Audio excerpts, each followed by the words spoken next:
intervenir en cas de diffamation en ligne, etc. On en parle avec notre invité. Il s'agit du professeur Espoir Massama qui enseigne la procédure pénale à l'Université de Kinshasa. Professeur Espoir, ravi de vous retrouver aujourd'hui dans Okapi Service. Nous parlons de la diffamation sur les réseaux sociaux. Est-ce que vous pouvez d'abord nous aider à comprendre c'est quoi la diffamation? Ok, merci beaucoup, Monsieur Tati.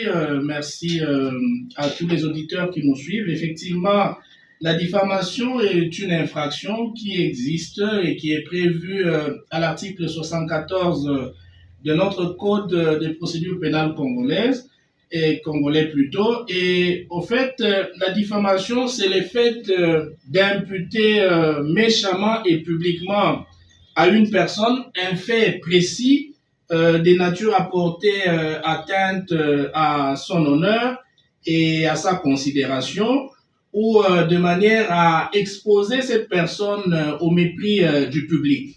Donc c'est comme ça que la loi congolaise a conçu la diffamation, qu'on appelle autrement aussi l'imputation dommageable.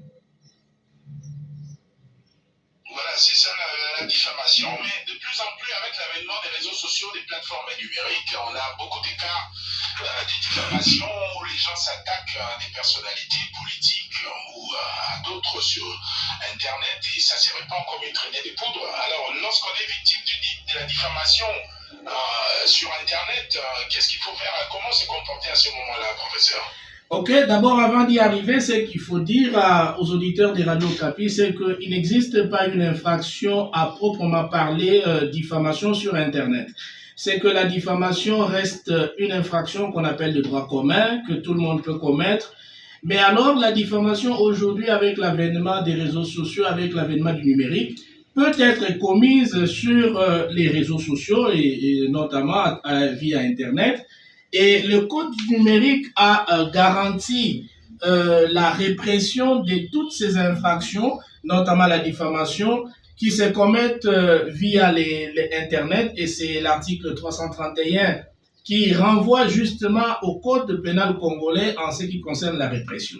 Mais alors, lorsque vous êtes victime des cas de diffamation via les réseaux, c'est que de principe, et ça le code du numérique le prévoit, c'est qu'il faut réunir des preuves qu'on appelle preuves numériques, qui sont constituées des écrits électroniques, des écrits numériques, constitués des vidéos, des audios, bref, des supports numériques à travers lesquels vous avez été diffamé. Alors, lorsque vous réunissez tous ces éléments, on a aujourd'hui, par exemple, avec la pratique de capture d'écran, qui traduisent un certain nombre de messages qu'on a reçus, qui peuvent être diffamatoires. Mais le code du numérique a posé certains principes pour que tous ces supports numériques qui peuvent être utilisés comme moyen de preuve en matière de diffamation notamment, soient considérés devant la justice. D'abord, il faut que ces supports numériques répondent au principe d'intégrité et de transparence.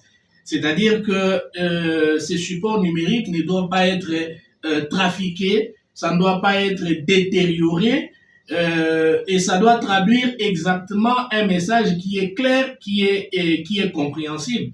Parce qu'aujourd'hui, avec l'Internet, vous le savez que on peut trafiquer un message, on peut envoyer un message que vous n'avez pas écrit. Et donc, par rapport au code du numérique, et c'est l'article 84, le principe de la liberté de la preuve qu'on enseigne en droit pénal est garanti, c'est-à-dire vous pouvez prouver par tout moyen. Ici, c'est le support numérique, mais ces supports numériques doivent garantir les principes que je venais de relever. Mais en plus de ce principe, les supports numériques doivent, pour être valides...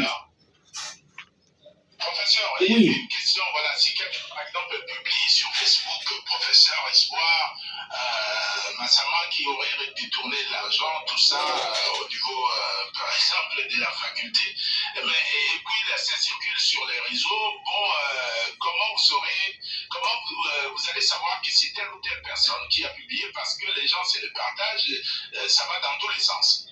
Effectivement, c'est là que j'allais en venir. Au fait, le code du numérique a prévu un certain nombre d'outils et un certain nombre d'organes qui devaient, après avoir adopté le code, être mis en place pour justement mener des enquêtes. Il y a toute une police technique qui est créée au sein d'un organe qu'on appelle l'agence sur la cybercriminalité, qui devait être formé pour justement faire ce travail.